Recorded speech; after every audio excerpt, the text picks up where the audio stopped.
IFM News. IFM News. IFM News. Lokal. Manamnama ang Malpas sa Tawen, tinayon Dalan wenno kalsada amapan na iti Ciudad ti Laoag ken iti Dakkel amol Ditoy Ciudad. Sagon ka ni District Engineer Glenn Miguel, iti first sa District Engineering Office iti Department of Public Works and Highways sa nga gasot 50 milyon a pisos.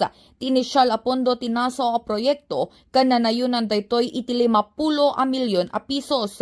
Inlawlawag na nga aday ti Dalan nga agdiretso ang mapan iti bypass bridge ken aday ti mararamid iti babay ti rangtay ag Kumamang nga metlaeng iti sentro ti Ciudad. Kinunana nga dapay iti Kumamang iti ili ti San Nicolas sa tapno at atidog ti Dalan nga masapol at regional office ti mangobra gaputa daytoy ket may kaduan a distrito.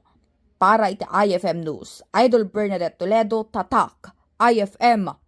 IFM News. IFM News. IFM News. Lokal.